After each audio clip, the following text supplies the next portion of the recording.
All right, so welcome to Getting Started with AsULearn. So I am Suzanne Edmonds. I am an academic technologist in academic technologies here at App. I've been here for about 6 months, but I've worked in Moodle, which AsULearn and Moodle are essentially the same thing. I've worked in Moodle for years, so this is not new territory for me. So just to kind of give you an idea of what we're going to go over today, we're going to dig into AsULearn. I'm going to look at my courses, the dashboard. Then once we get into an actual course, we're going to look at the course index, blocks, how to collapse or expand all of your topics. And then within topics and modules, we're going to look at how to edit those, how to move them, and some other options as well. Then we're going to dig into some resources and activities. I'm going to show you how to add files. We're going to talk about folders, how to add pages and URLs, and then we're going to look at assignments, forums, and quizzes, which are probably three of the most well-known and well-used activities. So that's why I picked those three. And then just a few other features that we'll close with will be indenting, editing the item names in your course, how to switch your role to something else for a different view, and then bulk actions. So if you're not familiar with how to access AsULearn, you will need to go to asulearn.appstate.edu. So I'm gonna leave that up for just a second, and then I'm gonna go into AsULearn and actually show you what that looks like. And if you don't have your credentials yet for App State, please don't worry, you will get them. I'm recording this, and while you may not get the resources at this moment, my email is at the end of the slideshow. You can reach out once you have those credentials. Let me know, and I'm happy to send you the recording and the slideshow. All right, so I'm going to go ahead and get into AsULearn. So this is the homepage of asulearn.appstate.edu. So I'm already logged in because I have my image up here. The other way you know you're logged in is if you don't have an image, you'll have your initials, or you'll see the word login. So those are the kind of the options there. This is my home. So what I want to go to is dashboard. And on my dashboard, turn my edit mode off. On my dashboard, I've got any courses that I have starred, and that is a user-specific user preference. So I'm going to show you how to star courses in just a moment, but you can star them. Let's say that you're working on, a couple courses a semester, ones that you're teaching, so you may need to star those. And then you also see the recently accessed courses. So I can keep scrolling through. I have a few. I don't have a ton, but you may have a few, or you may not. You may not even have this, but these are the options. So now I'm going to go to my courses, and my courses, now I have a few more showing. And what I like to show is this drop down for all. So right now I see all the courses that I have access to. If you only wanted to look, let's say that you're teaching a summer two course, that's what the in progress is going to be. I'm not, but these are essentially project courses. They're just development, except for the what's new and AsULearn. That one, you have access to as a course, but it's not a course for a grade. But you can also go into future. So I know I'm teaching a course in the fall. And so that's where my future course would be because fall has not started. And I also have access to this development site that's actually for this college success seminar. And then of course you can keep going through those. And then if I only wanted to look at my star courses, I can select that. But the question we usually get is, okay, well, how do I star my course? If I'm looking at all my courses and I want to star this development Kaltura workshops, I just go to these three dots and click star this course. And once I do that, you'll see the star appear here. If I search or navigate to just my star courses, it will show up there. If I wanted to remove that star, I can just click unstar this course. All right, so that being said, there's one more tab at the top called AsULearn Sites. So we have AsULearn Projects. This is not typically for a course. This is like if your department wants to provide some sort of training, they may put a course in projects. And then Global, which is for people outside of App State that maybe need access to a Moodle site of some sort. But for today's purposes, I'm going to be in this development site with my username. So once that opens, I'm going to start with all these tabs at the top. So the first one is course, which is literally my course homepage. I have all of my modules listed here. I use this development space for typical other workshops. So you're going to see multiple modules here. And I did not get rid of that because I want to point out a few things. The next tab at the top is settings. So the settings for your course are going to be things like if you want to make sure that your course is visible, If you wanted to open your course, maybe instead of on the 19th, which is first day of classes, if you wanted to open it on the 17th and give students earlier access to the course, you could change the start date. And if you needed to move the end date to a little bit later, you could change that and make sure it's enabled. The other things though you can do, you can add a course summary. So if you needed to include like your course objectives or how it maps back to something else within your department, how other courses are related, you could easily put your course summary here.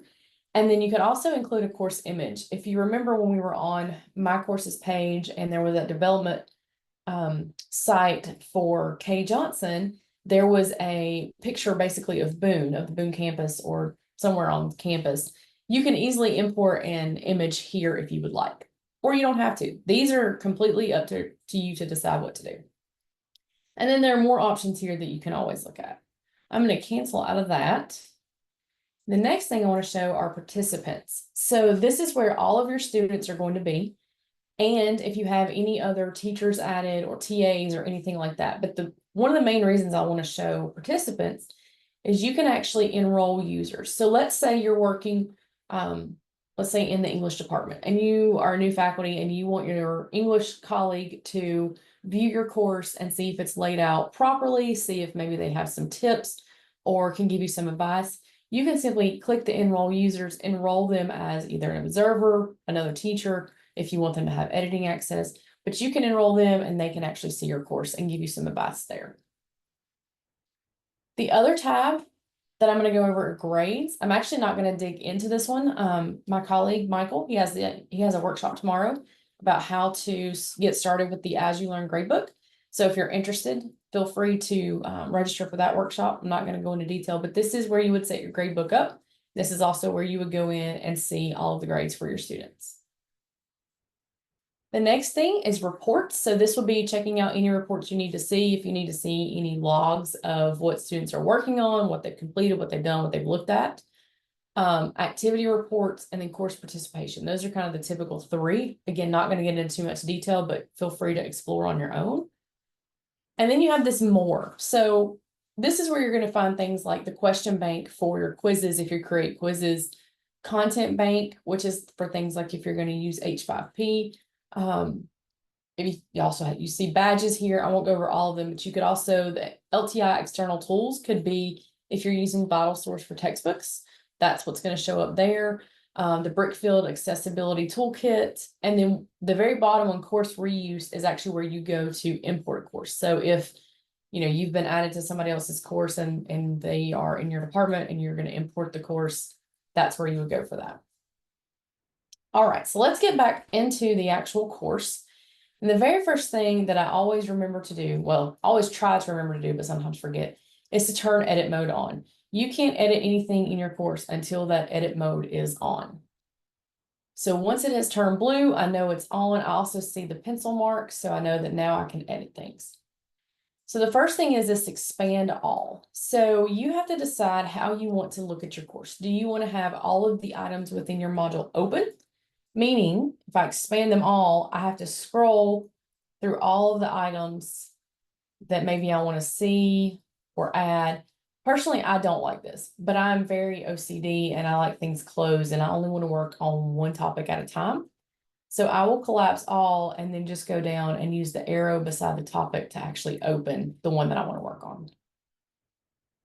The other thing is on the left-hand side, you've got what's called the course index. You have the same option here. You can collapse or expand all. So if I expand all, it lays them out and you see, okay, this is what I've got listed in each module. If I wanted to move topic 2 to up above topic 1, I could just grab these crosshairs, click and drag, and then it just changes. Now, obviously, it just changes from topic 1 to topic 2 because it wasn't named something else. It will not rename. It's just because it wasn't named something. For now, I'm going to collapse all. Close that. And then on the right-hand side, you have what's called the block drawer. So with blocks, you've got options within here. The mass actions is bulk editing, and bulk actions I will talk about at the very end. So hold off on that. But right now this says, students can see the course, students can see the grade book. Sometimes this is set to no. So if your students are not able to see the grade book and you want them to, maybe check that first. You also have a quick mail block. So if you want to compose any messages to your students and send that, what I really like about quick mail is you can actually send any messages. So for example, when I taught a couple semesters ago at a different university, I would schedule, hey, make sure that you've completed this assignment by this due date. I would just send reminders out so that all students knew what was coming up. And then the other block that I'll point out is this activity. So if you wanted to go look at all your assignments within your course, you can simply click assignments and will take you there. Same thing for students. It will take them straight to the assignments. You can also add a block. There are multiple blocks you can use or you can add. The one that I will just kind of mention that I worked with an instructor with on the other day, she wanted to have her syllabus link on the right side with the blocks always listed there for students. If you want to do that, you can simply add a block and choose text. And when you choose text block, then you have to input whatever you want to put. So if it's a PDF, you can upload a PDF. If it's a link to a Google Doc, you can do that. However you're doing your syllabus or whatever you want to add, then you can do that. So those are the options within blocks. Now, under the activities and resources that you add, I'm going to go to the closing time workshop because I've already got a couple activities in here. And I want to point out this individual reflection. So I see underneath it, opened on Sunday, April 14th and due Sunday, April 21st. So what that means is opened is when the assignment is open for students to actually be able to submit. And then it's due on Sunday, April 21st. So when you set this up in your assignment that I'm going to show you in just a little bit, it automatically shows up. So students will see exactly when things can be opened or can be submitted. And then it will show them what the due date is if they've got that set up. Same thing with collaborative concept map, showing you when students can submit and then when things are due. All right. So very first thing I want to do is I don't really want this to be named topic 1. That doesn't tell me anything about the topic. So if I just want to change the name of this topic, I'm going to click this pencil icon. And I think I'm going to call this welcome and introduction. So if I can spell. You notice it says escape to cancel and enter when finished. If you do not hit enter and you just click off, it will not save. So if I just click off, thinking, okay, it's going to save and we're good, it does not. So I have to go back into topic 1 and type in welcome and introduction. And now I hit enter and it saves. So that's key because I can't tell you how many times I've just clicked off thinking it's saved and it's not. Even I forget still. So then I've got this topic, I've renamed it welcome and introduction. Now I want to show you the options within the 3 dots, the hamburger icon, whatever you want to call it. So I can edit the topic. If I edit the topic, I might want to add things like the learning objectives for this specific modular topic, or what is actually going to be covered in this modular topic. So I can edit that. It takes you to a whole new page, and you're able to input that information. I can also highlight the topic. So just keep in mind with highlighting, it is a manual add. So if I highlight this topic, I'm like, okay, great, it's highlighted. The next week, I have to go in, I have to remove that highlight, and I have to highlight the next week. It is a manual thing, it will not be automatic. So if you do that, maybe set a reminder on your calendar that reminds you, hey, you need to highlight a new topic, or just don't use it. It's up to you, but that is something that has to be manually done. If, let's say, you're building your course and you've got multiple activities, you've got your resources, you know exactly this is how your topics or modules are going to look for the entire course. If you click duplicate, it is going to make a copy of everything that's in that module and just put it underneath the next one. So if you've got, this is how I want my resources to look. I've got all my article links. I've got my assignment. I've got my reflection. If you duplicate it, it's going to make a copy and then put it underneath. So it just saves you a little bit of time and then you can go back and actually edit. You can also hide the topic. Let's say you're working on your course.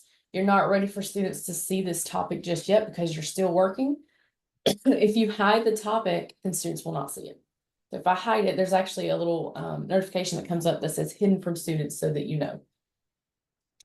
And they will not see it at all. I'm going to show that. You can also move. So I showed you how to grab the crosshairs on the left-hand side in the course index. If I click move, I now decide where I want to put this topic, if I want it after something, or I can simply grab the crosshairs and just click and drag, just like I did in the course index. Bring this back up. If you decide you don't want the topic anymore and you want to delete the topic and everything in it, just click delete topic. And then the last one is a permalink. So let's say you want to make a permanent link to this one topic or module to send out to students, then you can simply make the permalink, send them that link, and it will take them there. All right. So those are the options within topics. So now I'm going to actually open this topic, and now I'm going to add an activity or resource. So when I add this activity or resource, I have multiple options when this opens. So you can see that I've got things that are starred. This is user specific. Typically, if you have nothing starred, all is what's going to show up. And then you have these star buttons under each item. So when you're ready and you've kind of gone through AsULearn and you've gotten more used to it, then you can easily star something and that will always show up. It's just easier if you have certain items that are, you're going to use more frequently, or they're your favorite items to add, then you may want to add a star. Similarly, you have another button down here. That's the I, it's the info button. So if I click on that and it opens and tells me what an assignment is, what it does, what students can submit. Then I can go back. That works for any of the items. So the difference is, just so you know, in case you're not aware, the resources are anything that you're wanting students to see, to view, to read, any of those items, but not necessarily do anything with. Activities are what you want the students to do something with. They're submitting something, they're writing something, they're doing something, some sort of activity. So I'm going to start with resources, and I'm going to do a file first.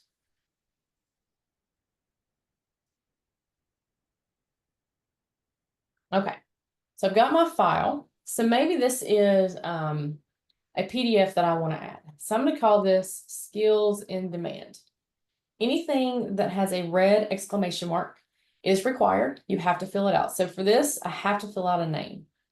You don't have to fill out a description, but if you wanted to fill out a description, or maybe you wanted to put an image here, or you could add a video, or you could add a link, you could do all that in this box if you choose. For me, I'm going to put review these skills from LinkedIn Learning. Then you have to decide if you want to display the description on the course page. So do you want that on that home course page for them to be able to see what they're supposed to do? Some things you might want them like that, some things you may not. For this, I'm going to go ahead and display. If you're ever confused about what something is or does, you have this question mark that you can click on, and you'll usually have a little pop-up box that will tell you exactly what it does or give you some more information about options. So then I have to select my file. So I'm going to upload a file, but you have other options. You can do a Google Doc, you can content bank, like I mentioned earlier on that more section, if you have things that are already added. I'm going to upload a file and choose a file from my desktop. And I'm going to just choose a PDF for LinkedIn Learning. Once it's ready, I can upload and give it just a minute, or maybe longer than a minute. There we go. So then whenever you've got that uploaded, you can then go through the appearance and figure out how you want this to display. If you want to show the size of the file, the type of the file, you can look through all those. The common module settings, do you want this to be able to go ahead and show on the course page, or do you want it hidden? Maybe you're, like I said, you're still working on that module and you don't really want to show. You can decide that. And then you have this restrict access. So you can prevent access to activities and resources based on a date, a grade, a group, user profile, and then other complex. So let's say that you want to make sure students have finished Article 1 before they read Article 2. Well, you can restrict access by a date, maybe, if you want that to happen. Or if you want them to be able to read Article 4 after they've completed a quiz, then you can set a grade for the quiz. So that's how the restrict access works. So then I'm going to click Save and Return to Course. And then it should show up. So you have the Skills in Demand. And just to let you know, you have this colorful round of arrows. And what that means is it has gone through accessibility and people can request a different version of this document. So if there are folks that maybe need the Braille version of this document, then they can get that. If they need some other form of version, they can just click on the graphic here and they can download whatever they need. All right, I'm going to keep on adding some resources. So I'm not going to add a folder, but I do want to mention a folder. So a folder is just basically a folder like you would have on your desktop. You're going to have multiple files in there. So let's say maybe you want to have all of your articles for week 1 in this one folder. If you're doing PDFs, then you could simply upload a folder, have students get the folder full of files, and there you go. So I'm not going to show how to make it or how to create it. It's very similar to file. You're just adding multiple files to it. And I do want to show you Page. So Page can be used to display information. It can include text, video, audio, images, links, whatever you need for it to include. For today's purposes, I'm just going to put extra resources or supplemental resources, whatever you want to say. And then my description is just going to say, here are some supplemental resources for this week's learning. And I'm going to go ahead and display that description. And now your page content is actually what you want listed on the page. I already have just a few links here, so I'm just going to put those in there. Again, you can choose your appearance. I'm going to have this open. You can go through your other settings here, save and return.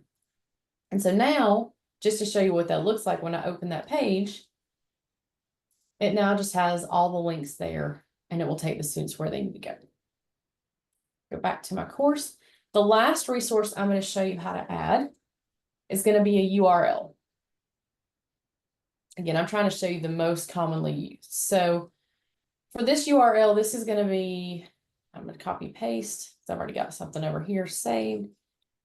It's how AI could save and not destroy education. So for this is going to be a video from YouTube. So I'm just going to pull the YouTube link, put that in the external. And I think I'll go ahead and put a description, but I don't want this description shown on the course page. So I'm just not going to check that. But what I do want to bring your attention to is the appearance. So default, especially for URL, is new window. Please leave that, well, not please, but it's my recommendation that if you're linking to something outside of AsULearn, that you leave it as a new window. Because if you link in the same window, students can get lost as to where they are and can't figure out how to get back to AsULearn. If you just choose open, they can get lost. However, if there's a link that's going to go to maybe a different assignment or a different resource within your course, absolutely you can leave that as open because they're staying in AsULearn. So it's just a kind of a rule of thumb I like to go by.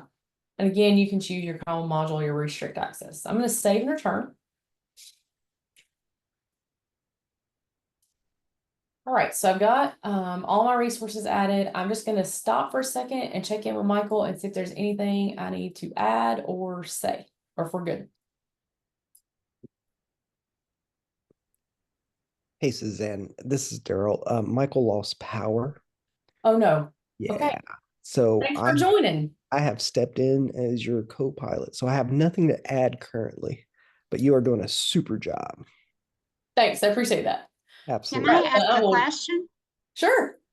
Yeah, so in my case, I will be teaching online. Where would I upload the video recordings of the online classes? So are they going to be recorded like in Zoom or how? Yes. Mm-hmm. So if you're going to upload that way, because Zoom goes straight to Kaltura. I was not planning on talking about Kaltura today. It's a different tool. But what that is you're going to pull in a Kaltura by add an activity resource. You're going to pull in Kaltura video resource because Zoom recordings delete after 30 days and they go straight to Kaltura. So you can pull in a Kaltura video resource, or you can do a URL and put the link. With the Zoom link? With the link to the Kaltura video. You won't be able to get the Zoom link because after 30 days they expire. But Daryl can probably put a resource in the chat with media space in Kaltura if he doesn't mind. And again, if you have questions about that part as you get started with your course, feel free to submit a ticket and someone will be able to help you. Thank you. Sure. All right, I'm going to move on to activities. And again, I'm going to focus on 3 of the most used, assignment, form, and quiz. Quiz can be a little bit of a bear, so I'm just going to go over some basics with quiz when we get to that point. But for now, let's just do an assignment. So an assignment is just anything that you want students to submit for a grade. That can be a PDF, a Word document, an audio or video clip, or you could just have students type in a text box if you wanted to do that, and I'll show you how to make that happen in a moment. So my assignment name for this is just going to be a reflection 1. A rule of thumb I like to go by when I'm teaching is I actually put the description and the activity instructions as the same thing, because a lot of times when you have activity instructions, students don't see that until they open the activity, until they open the assignment. I like for students to be aware of what they're going to do even before that. So I'm actually going to say, upload your first reflection. This is what it should include. It should be no longer than a page. And I'm going to display just so they're aware of what's required. You don't have to do that. That's just a rule of thumb I go by. These activity instructions, I'm actually going to put as the same thing. That way, when they open the assignment, they can see it. You have a space here for additional files. So additional files could be anything like if you are going to grade based on a rubric, maybe you want to upload the rubric you've created, and that way students know how they're being graded, how they're getting the points, what the points mean. If you wanted to upload an exemplary paper and to give them kind of an example of what to go by, you could certainly include that file here as well. So then you have to get down to availability, and you need to decide when you're going to open the assignment. So when do you want to allow those submissions? What do you want your due date to be? And just so you know, so I'm going to leave this as 8th. Today's fine. But if I do the 15th, I'm going to change this to 11:59 p.m. That's just a rule of thumb for me. Keep in mind that when you go to change this, it is in military time. That's something that I kind of had to get used to, but just keep that in mind. You can also choose a cutoff date. So that means that students cannot submit unless there's an extension. You can also choose to have a reminder sent to you to grade by a certain date. So if it's due on the 15th, maybe you want to be reminded on the 17th or something like that. If you wanted to have a time limit for your assignment, you could always enable that, put in your time, and go on. I'm actually not going to do a time limit. Time limit, typically I see that with quiz more than an assignment, but it is there if you want to use it. Then you need to decide what kind of submission type you want for this assignment. So you've got 2 options. You have online text, you have file submissions. You can click both, you can click one. Online text is that text box I was mentioning. So let's say students are working together, or maybe they're just working by themselves and they're creating a Google Doc. They need to give you access to that Google Doc. Well, if you have online text checked, all they have to do is input the link to that Google Doc. Of course, they have to make sure it's shared with you, but all they have to submit is that link. If you do a file submission, that's like if they have a Word document and they want to submit that, then that's the file. You can leave them both checked to give them different options if you wanted to. Completely up to you. You decide if you want a word limit. You decide how many number of files you want uploaded. The maximum submission size is 800 megs, so you can't go up, but you can go down. You can then decide if you only want certain file types. So you decide, what do you want those to be? Do you want those to be only docs? So that would be like doc, docx, PDF, all those items. Completely up to you if you want to choose that. You then have to go through the feedback types. How do you want to provide feedback to your students? Do you want to do comments? Do you want to annotate their PDFs if they're doing a file submission? Do you want to have an offline grading worksheet? Do you want to provide feedback files? I think for this, I'm going to uncheck feedback files and I'm going to leave feedback comments and check annotate PDF. Completely up to you. If you have questions, check the question mark. Then you decide the submission settings and what do you want that to go through. You can go through all these a little bit later, but I'm going to focus on grade. So you decide how you'd like to grade, point, scale, or none. I'm going to leave this as point. I think for this reflection, I'm going to just do 10 points. Decide how you're going to grade. Do you want to just do simple where you input the score? Do you want to have a grading guide? Do you want to do a rubric? It's up to you. Now, your grade category right now is uncategorized. So what that means is if your gradebook is not set up with categories, and like I said, I'm not going over gradebook today, but if it's not set up with categories, you're going to see this uncategorized as your only option. If you set up the categories, then you have other things to choose from. Because this is assignments and because this is already set up for me, I'm going to choose assignments. You decide if you want your students to have a grade to pass, If you want the submissions to be anonymous, if you don't want to know who submitted what, so that you can just do like blind grading. If you have a TA, you can hide the grader identity from your students so that they don't know exactly who graded, they just know it was graded. And then you can also use a grading workflow, which basically means there are steps that have to be completed in the grading before students get to see that score. Again, you have the same options here. And then you have Turnitin, which is a plagiarism checker. There are some great resources on our site that can help you with Turnitin. I'm not going to go into detail, but just know the resources are there. So I'm going to save and return. So now I have an assignment that shows up. So for me, it says it's recalculating grades. And the reason is this is a development site and I have sample students, if you will, they're on my team. But they have submitted things to me when we were testing some items and making sure I was ready for a workshop. I wanted to have some examples. So I'm going to see recalculating grades. You probably will not if this is your new class and you haven't taught anything yet. So I'm going to hit continue. Because basically it's saying you've added something else that's going in the grade book. Do you need to recalculate? So now I can see it's open on Thursday, August 8th at 12 a.m. and it's due the 15th. So I can see all that now. I'm like, okay, this is starting to come together now. So the next thing I'm going to add is going to be a forum. So add an activity or resource. And for me, it's starred. So I'm going to go to forum. So with forums, they are asynchronous discussions that take place in AsULearn. And there are different types of forums to create depending on what you're wanting. And then forums can also be rated and graded. So I'll go over all that in just a second. So for this, I'm just going to do, because this is our introduction week, I'm going to do introduction forum. And then I'm just going to say post an introduction, reply to at least one other student. You can display this description if you want. I'm not going to. It will open, or it will show whenever the students open the forum. So here's where you have forum types. If you click on the question mark, there's a list. I'm going to tell you about two because they're the most commonly used. So you have standard forum for general use, which means anybody can start a discussion at any time. For introduction, that's all I want. But there may be times where I don't want students to see everybody else's responses before they post. If I wanted to make sure that students post before they read, I need to do a Q&A forum. So those are the two main ones I would see. There are more options here. Feel free to look at them at another time. For this, I'm just going to do standard forum.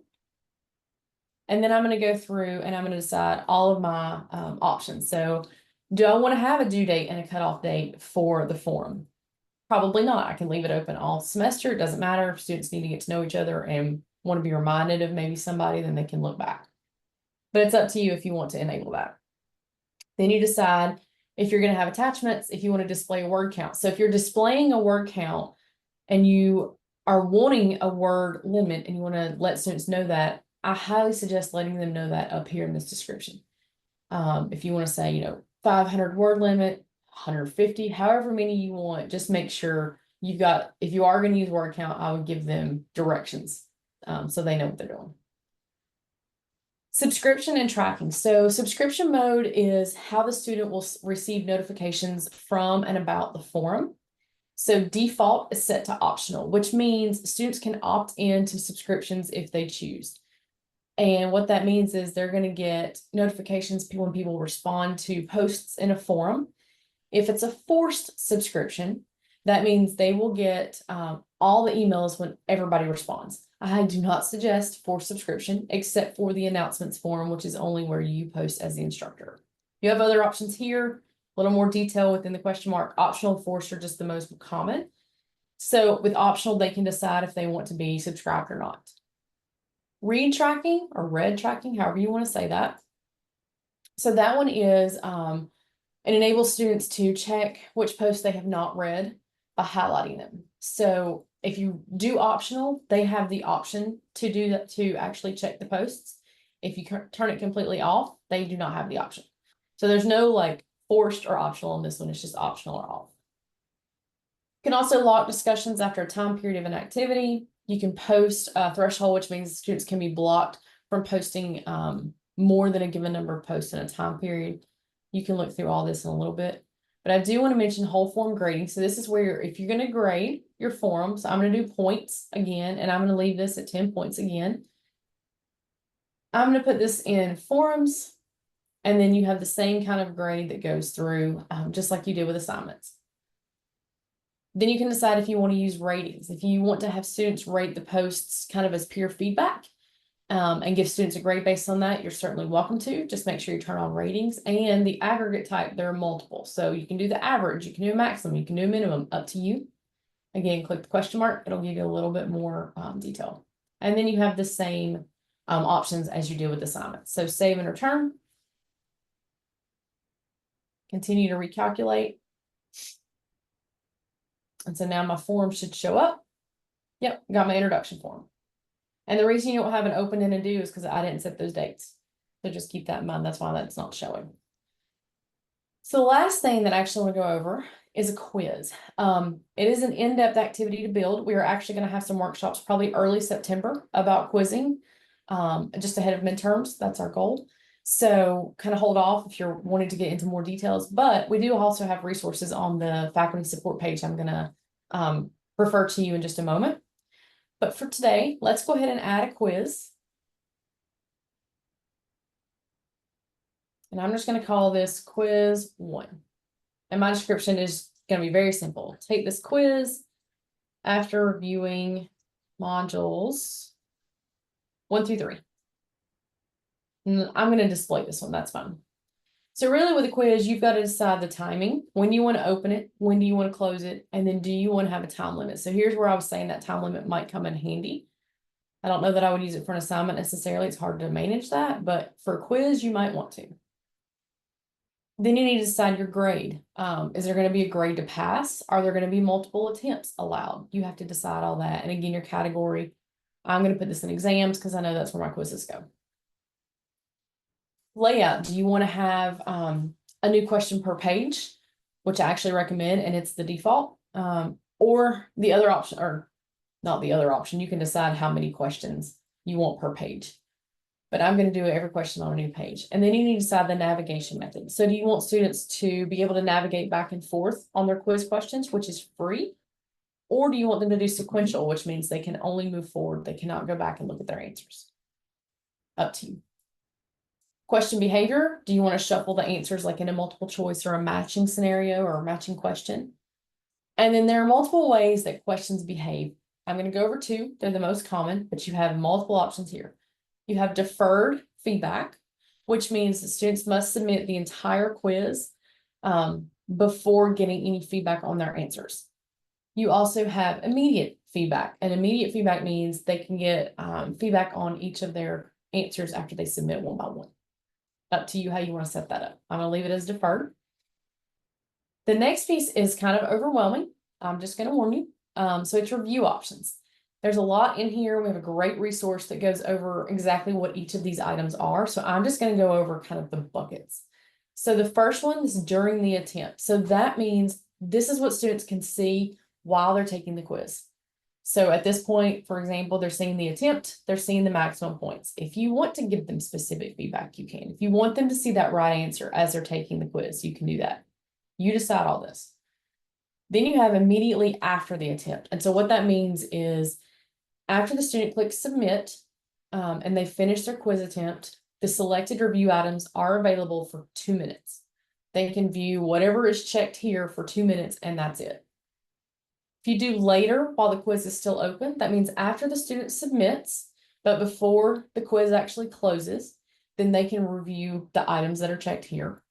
And then after the quiz is closed, means that the selected review items are available after the quiz due date or close date, and nothing can be attempted any longer. So typically everything is checked by this point because the quiz is closed, it's over, no one can cheat. So again, you decide all this. We have a great resource for you on that. It's listed. I'll make sure to point it out. So your appearance, you decide your decimal places, how many decimal places in grades, how many decimal places for the questions in general. And then you can keep going through all these options. There are multiple quiz, like I said, is a little bit of a bear. So I just wanted to go over some specific pieces. You can do some extra restrictions. You can do all these other items. You can look through these on your own time. But for now, I'm going to save and return a course. And continue. So now you notice I made a quiz, but I have no questions. We strongly recommend that when you're making your questions, you make them in a question bank and not per quiz. You can eventually move the questions from one quiz into your question bank, but it's kind of a not straightforward process. So just keep that in mind. So I've got my quiz. Let me add a question and then I'll show you how to add it to the quiz. So for now, more in question bank. That's where you're going to add all of your questions.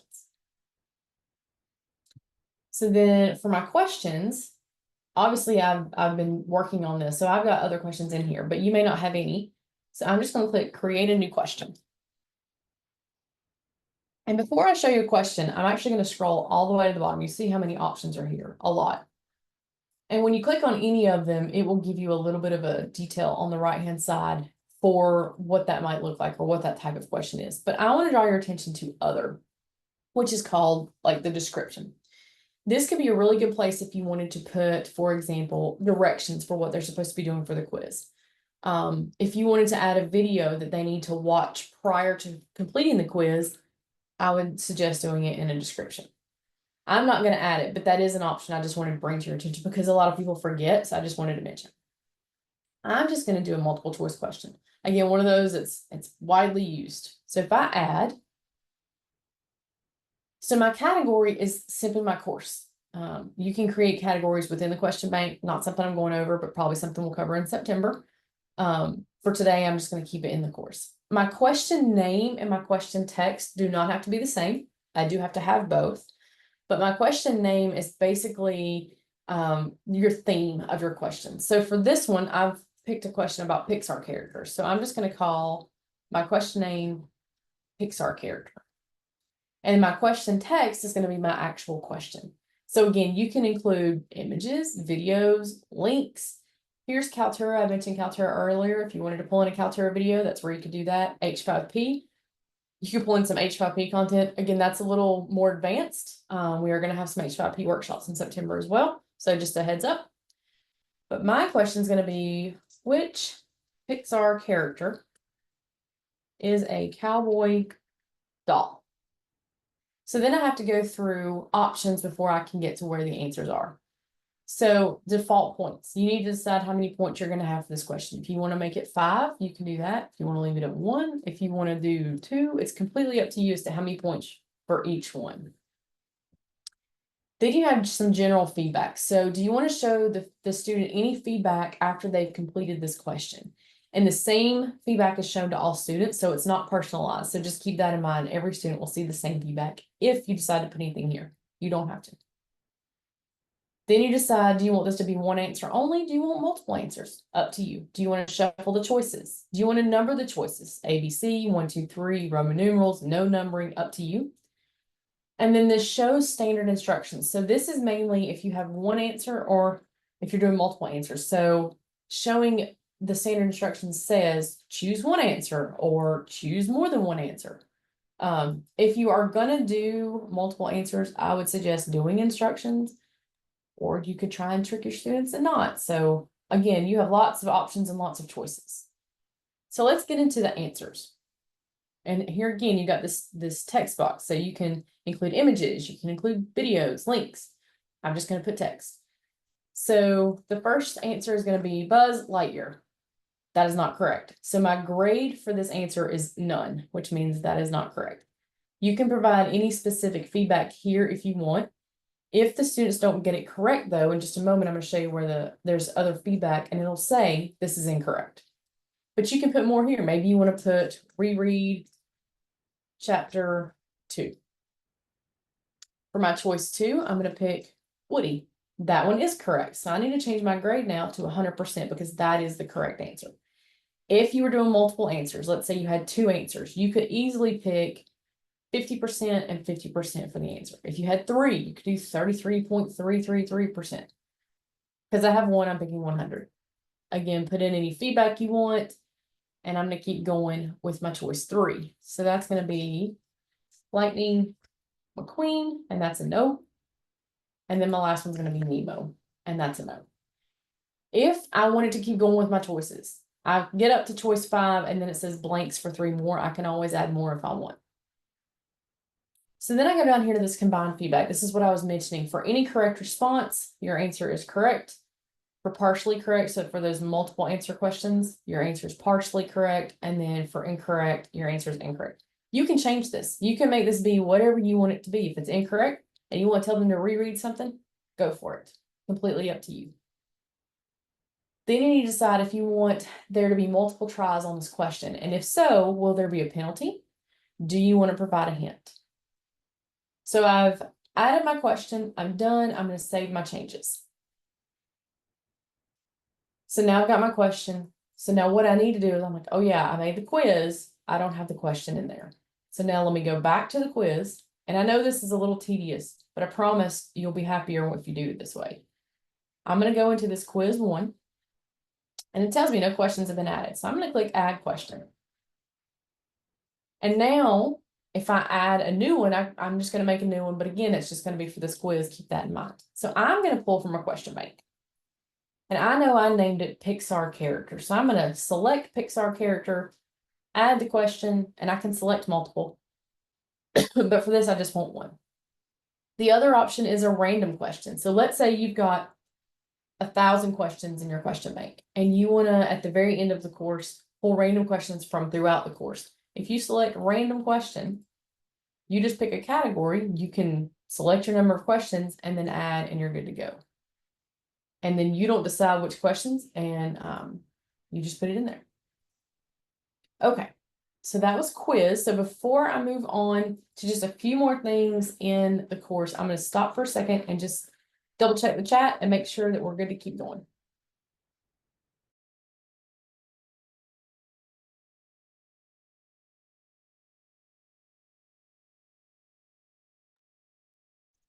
All right, looks like we're good. So I'm going to keep talking. All right. Is it possible to import questions from the e-text book, the Cengage one, into the question bank? Import the questions from a textbook? Is that what you're asking? Yes. I believe so. Daryl, do you know that Yes, answer? you can. Absolutely. Perfect. Thank you. So just a couple things. This is more for as you're working just in your course. I'm not going to add any more items. But let's say that you wanted to indent this video. So on the right-hand side, under the specific item, you can move it right. You can only move it right one level, but that's just to organize things a little more if you decide to. You don't have to. You can also just keep it where it's supposed to be. If you wanted to edit the name of this video or this reflection, but you didn't want to go into the whole edit settings on the item, then you could just easily edit. I'm going to call this reflection. I'm just going to add a number sign or a hashtag for this generation. Just make sure when you're doing that to hit enter, just like with the topics in the modules. The other thing I'll show is sometimes you want to know what your course looks like for students. And you don't always get to know that part because you're like, well, I don't know if they can see this. I don't know if this looks right. Just to show you, I'm going to actually hide the skills in demand. So it's telling me it's hidden from students. So I want to make sure it's hidden from students. So I'm going to go up to my profile or my login name or whatever you see. And I'm going to click switch role to. And when I switch my role, I'm going to choose student. So I want to make sure that skills in demand is not there, and it's not. This also helps me see what it looks like if I'm coming in as a student. I'm like, oh, this is not really organized like I want. I need to go move X, Y, and Z. So that just kind of gives you an idea as you're looking. So, oh, I don't want this here. I want this in a different module. I need to move that. And so maybe I'm making a note of what I have to move as I'm looking through. The only thing that I'll provide as a tip is make sure that when you go back to edit, that you go to your profile and you click return to my normal role. There have been multiple times I've tried to edit and I am still in student mode. When it takes you back to your course, your turn editing mode is off. So make sure to turn it back on when you're ready. The last thing that I'll point out in AsULearn is this bulk actions, which I mentioned in the very beginning. So if I click on bulk actions, and I think, you know, I really want to do something with skills in demand and extra resources and this reflection number 1. Maybe I want to put them somewhere else. If I click just those 3 boxes, I can now decide to move them to somewhere else in the course. I can decide to hide all three of those things at the same time. So now all three of them are hidden. I can duplicate them. I can delete them. If I want to select an entire topic and I want to delete it, I can do that. Just be warned that when you delete it, it's gone. So just be mindful as you're selecting these things, but you do have that option. So that's your bulk actions, and that's only when you're in edit mode. Okay, I have talked a lot. Hopefully this has been helpful. Let me just go back to the slideshow real quick. I'm going to show you just a few resources. So we've got navigating as you learn. Well, we've got this as you learn faculty support page, and that is going to be really key. In fact, I would suggest go ahead and bookmark it. In fact, I'm going to put it in the chat. Daryl probably already has it there, but I'm going to stick it there just one more time, just in case. Never hurts to have it twice. That's right. I would highly suggest bookmarking this. And I will say next Wednesday, we're actually doing what's called an AT, Academic Technology Learning Lab. So if you're interested, we've got some details on the workshop schedule. It'll be 8 different sessions going over lots of different things. If you have the time and you're interested, take a look. But you also have As You Learn student support resource, and then you've got Moodle Docs, which is, again, As You Learn Moodle, they go hand in hand. So your Moodle Docs are going to tell you if you're confused about something, like you need to go look there. Again, we've got some upcoming workshops. Tomorrow is As You Learn Gradebook with Michael. Hopefully his power's back on. We've got some combining sections in As You Learn that are called meta courses. So if you're teaching 4 sections of the same course and you want to combine them in As You Learn, so you've got one course. My good friend Daryl is actually teaching that one, and it's going to be fabulous. He's got some different options there. You can register. Just mentioned the Learning Lab, and then we also have some accessibility technology specialists who are going to be working on how to make your syllabus accessible. So lots of options. Now, if you need me, if you do not have your App State credentials, and once you get them, you would like to have these resources emailed to you. I mean, I'm going to include everybody that's on the list if I have your email. But if you eventually need to get your credentials and don't have them yet, here's my email address. If you need to submit a support ticket, there's a link, support.appstate.edu. You will get this presentation and this recording this afternoon. I'm going to go ahead and stop recording, but we have 7 minutes left. So if you want to stick around and ask questions, Daryl and I are here. Thanks so much for coming.